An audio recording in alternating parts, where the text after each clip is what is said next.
Uma palavra que está no capítulo 17 do Evangelho segundo Mateus, no versículo 1 em diante, que fala sobre a transfiguração de Jesus. Amém? Se você tiver uma Bíblia na sua casa, acompanhe ou apenas ouça. Evangelho segundo escreveu Mateus, capítulo 17, verso 1 em diante, diz assim: 6 dias depois, tomou Jesus consigo a Pedro e a Tiago e a João, seu irmão, e os conduziu em particular a um alto monte. Transfigurou-se diante deles, e o seu rosto resplandeceu como o sol, e as suas vestes se tornaram brancas como a luz. E eis que lhes apareceram Moisés e Elias falando com ele. E Pedro, tomando a palavra, disse a Jesus: Senhor, bom é estarmos aqui. Se queres, façamos aqui 3 tabernáculos, um para ti, um para Moisés e um para Elias. E estando ele ainda a falar, eis que uma nuvem luminosa os cobriu, e da nuvem saiu uma voz que dizia: Este é meu filho amado, em quem me comprazo, escutai-o. Ou a ele ouvi. E os discípulos, ouvindo isso, caíram sobre o seu rosto e tiveram grande medo. Mas aproximando-se, Jesus tocou-lhes e disse: Levantai-vos e não tenhais medo. E erguendo eles os olhos, ninguém viram senão a Jesus. Essa passagem conta uma experiência ímpar que os discípulos tiveram. Não foi uma experiência para todos, foi uma experiência só para 3 discípulos: Pedro, Tiago e João. A Bíblia diz que Jesus os levou ao alto de um monte.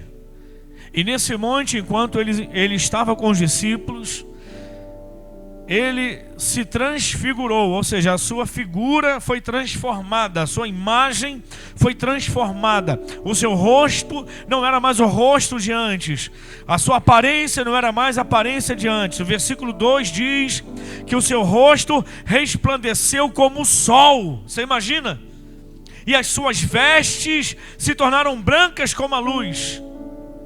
Jesus não era mais, naquele momento, o Jesus físico, humano, que eles estavam acostumados a ver. Agora era um Jesus glorificado, era um Jesus diferente. Jesus marcou aquela experiência com eles, ou aquele dia com eles, melhor dizendo, para conceder-lhes uma experiência incomum. E não foi para todos. A gente olha aqui que Jesus separou 3 e os conduziu a um alto monte em particular.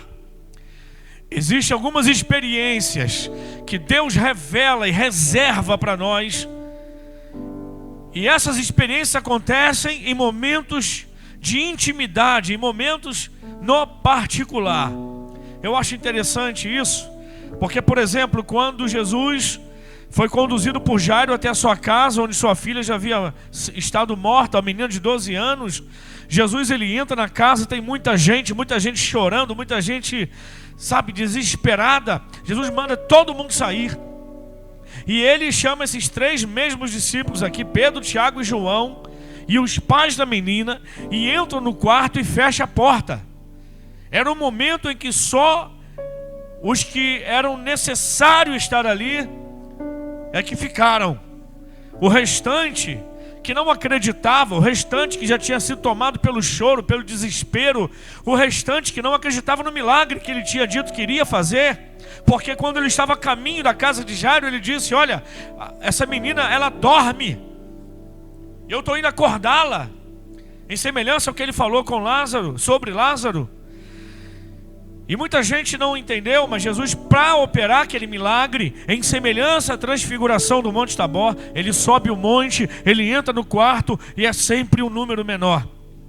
Quando Jesus está para ser preso no Getsêmani, ele está com todos os discípulos ali, mas no momento crucial da sua oração, pressentindo a iminência da sua prisão, ele vai à parte orar e leva consigo a Pedro, Tiago e João.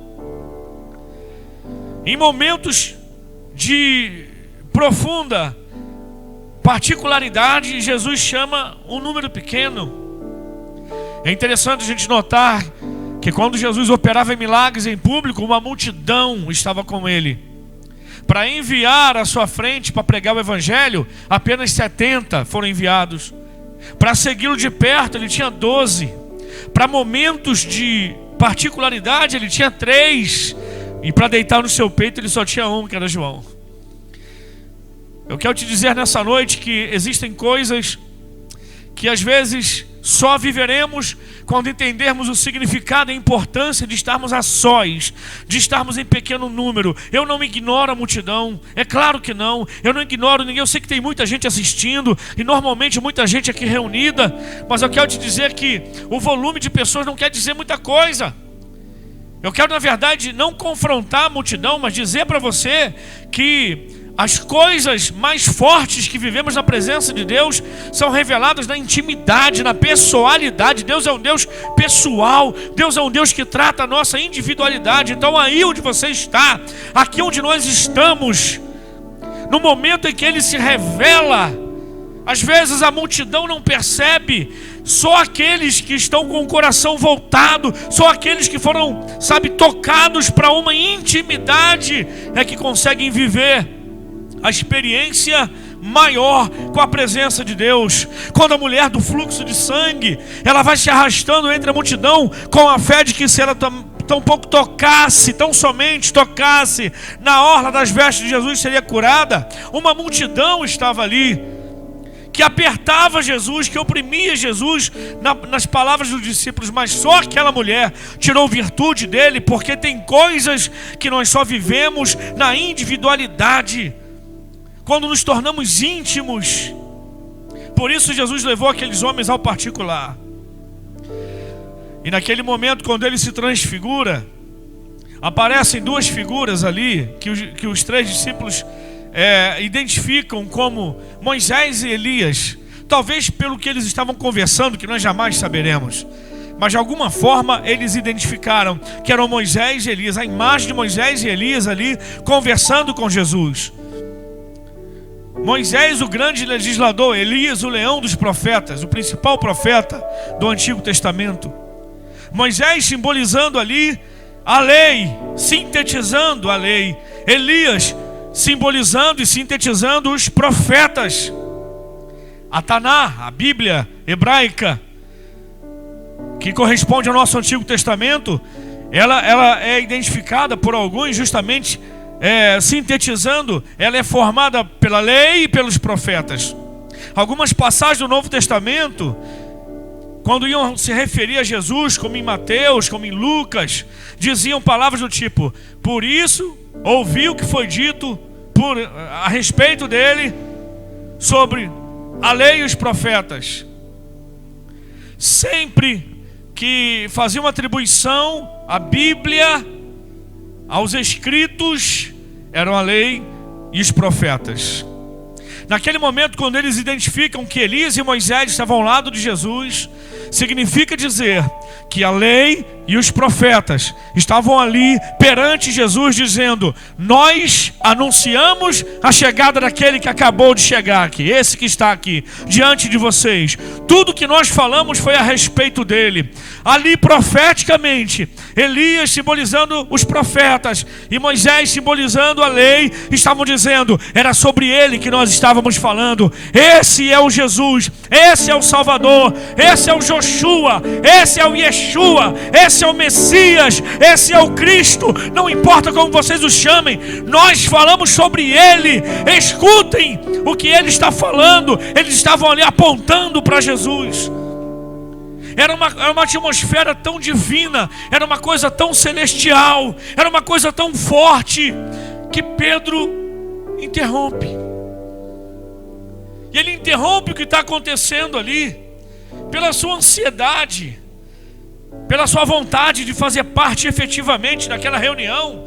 Eu não sei, pelo ímpeto de um adorador que não conseguiu se segurar, Pedro interrompe aquele momento e diz: Senhor, é tão bom estarmos aqui, é tão bom entendermos isso, que a lei e os profetas apontavam para ti, e tu és aquele que veio cumprir tudo que sobre ti estava escrito de verdade. Tu és o Messias. É tão bom estarmos aqui. Se o Senhor deixar, nós vamos fazer 3 tendas, uma para o Senhor, uma para Moisés e uma para Elias. Ele nem estava preocupado com ele, com Tiago e com João. A gente fica no relento, a gente fica ao céu aberto, Senhor. A gente não se preocupa conosco, porque quando a gente quer adorar a Deus, quando a gente quer servir a Deus, e servindo a Deus, a gente tem que servir o nosso próximo. Quando nós estamos envolvidos com o manto da presença, da revelação, da graça de Deus, nós não nos importamos mais conosco. O outro vem primeiro, o Senhor veio primeiro. Pedro não falou sobre ele, sobre Tiago e sobre João. Ele falou: Senhor, eu faço uma tenda para ti. Nós fazemos aqui, né, companheiros, uma tenda para o Senhor, uma para Tiago, uma para Moisés e uma para Elias. E aí a voz do céu veio dizendo: não era para falar nada agora. Este é meu filho amado, em quem me comprazo. Escuta o que ele tem para dizer. Era o momento de escutar e Pedro queria falar. Às vezes nós não permitimos que toda a revelação de Deus venha sobre nós. Não permitimos que tudo que Deus quer nos mostrar fique claro, porque a gente interrompe, porque a gente não tem paciência, porque a gente não sabe aguardar o tempo necessário em cima do monte, porque a gente não sabe guardar a nossa ansiedade dentro de nós. Pedro interrompe e fala na hora que ele tinha que ouvir. Tem hora que você tem que ouvir, tem hora que eu tenho que parar para ouvir, não é hora de falar. Eu acredito que esse é o tempo que Deus está chamando a terra para ouvi-lo, para olhar para Ele, para ficar quieto e escutar o que Ele está falando, porque Ele fala pela natureza, Ele fala pelas profecias, Ele fala pelos acontecimentos, Ele fala o tempo todo, mas estamos muito ansiosos, interrompemos e não entendemos e não escutamos. Eu não quero entrar em debate teológico essa noite, mas eu recebi esses dias uma palavra que me fez pensar muito.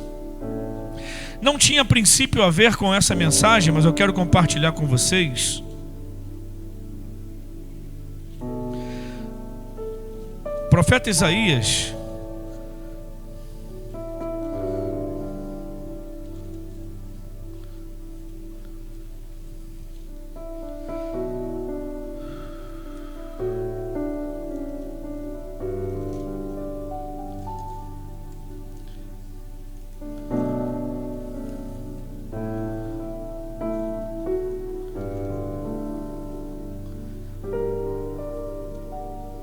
eu vou trazer para vocês aqui. O profeta Isaías traz uma palavra muito importante aos nossos corações. Mas eu quero apenas citar um versículo. Isaías capítulo 28, versículo 23 diz assim: inclinai os ouvidos e ouvi a minha voz. Atendei bem e ouvi o meu discurso. Inclinai os ouvidos e ouvi a minha voz. Atendei bem e ouvi o meu discurso. Existem momentos em que a gente tem que simplesmente parar e inclinar os ouvidos, levantar os ouvidos e ouvir o que Deus tem a dizer. Deus está falando. Eu sei que muitas pessoas que de repente estão vivendo o terror desta pandemia, porque todos nós estamos diante desses acontecimentos, mas nem todos nos aterrorizamos. Sabemos que muita coisa é cumprimento da palavra de Deus, que Deus não está com ódio de nós. Deus poderia acabar com a nossa vida com o estalar de dedos. Deus poderia em um segundo dizimar os homens da terra. Não, Deus nos ama. Ele nos ama de uma tal forma que entregou o seu maior bem por nós.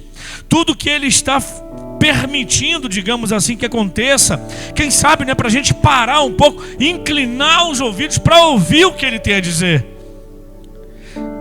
É hora da gente parar, é hora da gente se recuar, é hora da gente estacionar um pouquinho. Jesus toma 3 discípulos, ele tinha 12, mas ele leva 3 para o alto do monte. Ele fala: fica aí, Vocês vão ver algo hoje que eu quero que vocês não contem para ninguém. Mas ali Pedro interrompe. Por que você não para um pouquinho no meio da sua correria para ouvir, para entender que os sinais acontecem para o nosso despertamento? Deus quer que a gente incline o ouvido, que a gente pare para ouvir a voz dele. Eu ia trazer um outro texto aqui, mas eu não quero desvirtuar o tema dessa mensagem. Então fica apenas com esse versículo de Isaías 28. E aqui, para nós encerrarmos essa mensagem, quando os discípulos ouvem uma voz do céu dizendo: "Esse é o meu filho amado, em quem me comprazo, a ele escutai", eles ficaram apavorados. Versículo 6 diz que eles caíram com o rosto em terra, com grande medo. Mas aí Jesus levanta, se aproxima deles, toca neles e diz algo que eu creio que é o que ele está falando para o teu e para o meu coração essa noite: levantai-vos e não tenhais medo. Isso tudo vai passar, meu querido. Tudo na vida passa. Até a nossa vida passa. Tudo passa. Mas a palavra de Deus nesse momento, para mim, para você, é o seguinte: é tempo de nós pararmos um pouco e ouvirmos o que Ele tem a dizer. E não termos medo, porque todas as coisas estão nas mãos dEle. Quando Jesus toca neles e fala: não tenhais medo, fiquem tranquilos, não fiqueis apavorados, eles levantam mais tranquilizados, olham para Jesus. E quando eles procuram, já havia passado, não tinha mais a imagem de Moisés e de Elias ali. Já havia passado, a revelação foi para aquele momento. Quem entendeu, entendeu. Quem não entendeu, entenda depois. E ali, antes de descer, Jesus pede para que não contem a ninguém. Sabe, queridos, nessa noite eu quero dizer para você, porque essa certeza do meu coração, tem muita gente que vai passar por tudo isso e não vai entender. Tem muita gente que vai passar por isso tudo e não vai perceber. Mas é importante que eu e você percebamos, primeiro, que Deus está nos chamando para um particular, como levou Pedro, Tiago e João.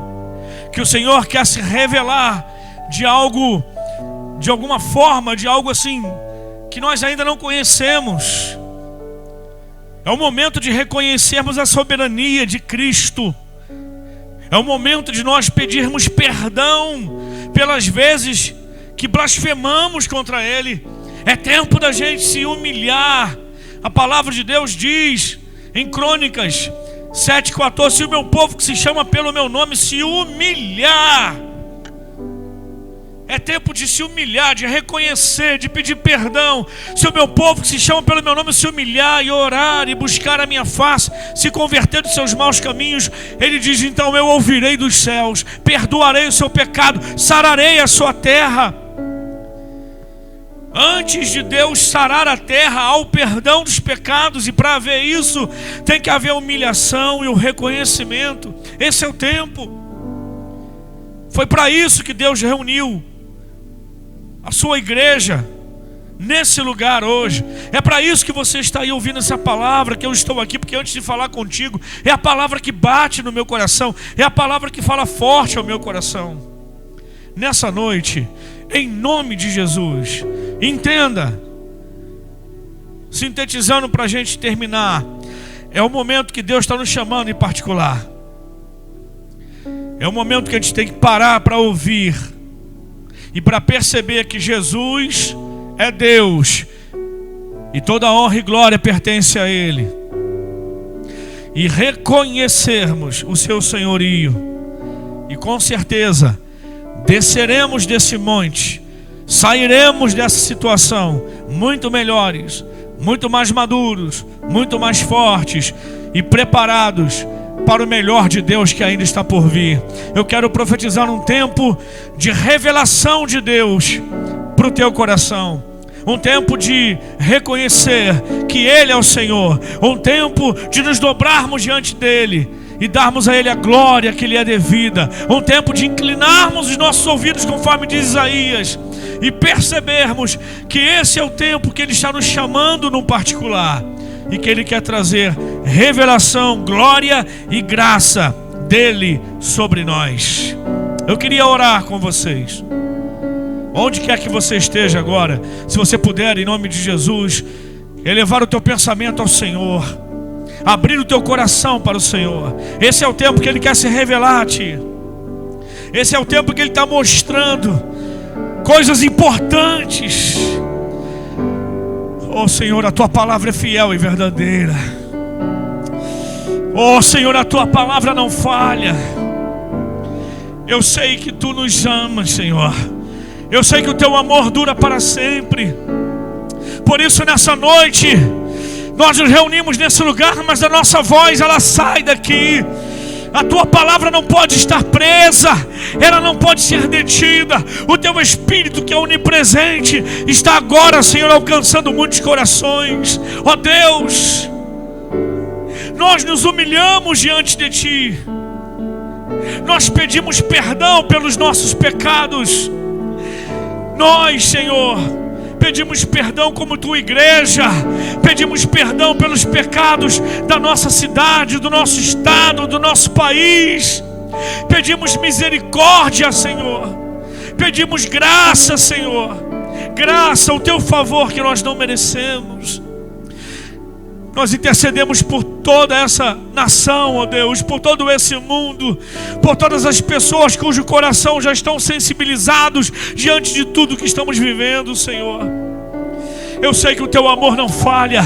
Eu sei que, Senhor, a Tua graça é superabundante. Onde abundou o pecado, superabundou a graça. Onde havia trevas, haverá luz. Onde há hoje desesperança, brilhará o sol da Tua justiça e a esperança retornará. Senhor, Tu és a revelação que precisávamos reconhecer. Tu és aquele que era, aquele que há de vir, Jesus. A lei e os profetas apontam para Ti. Tu és o sol que brilha, o sol da justiça de Deus. A luz que emana das Tuas vestes, conforme os discípulos viram, é a Tua luz que precisamos hoje, que brilhe sobre a escuridão dos nossos pecados, Senhor. Ó Deus, tenha misericórdia. Venha, Senhor, com a Tua mão, ó Deus, soprar e espalhar para longe, Senhor, esse vírus. Venha com o Teu fôlego, o fôlego de vida, o Teu hálito de vida. Venha soprar, Senhor, toda a cinza, toda a miséria ocasionada, Senhor, por esse vírus, ó Deus terrível. E venha instaurar um tempo de restauração da Sua igreja no Brasil e em toda a terra. Porque ainda há joelhos que se dobram, ainda há mãos que se levantam e muitos corações que hoje se abrem para Ti. Tu és a resposta, Jesus. Tu és a graça, Tu és o amor de Deus revelado. Muito obrigado, Senhor. Que essa palavra hoje, pelo Teu Espírito Santo, traga esperança e fé a muitos corações. E que a nossa história hoje, eu sei, não retrata aquilo que o Senhor tem preparado para aqueles que o amam.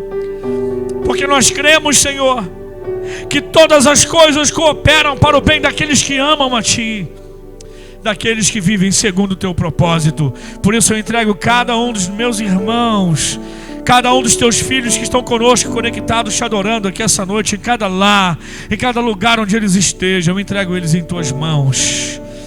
Os abençoe, porque nós entregamos nossa vida também em Tuas mãos, em nome de Jesus. Amém. Que Deus te abençoe nessa noite. Que essa palavra traga a certeza de que Jesus é maior e de que se nossas vidas estão nas mãos dele, nós estamos seguros.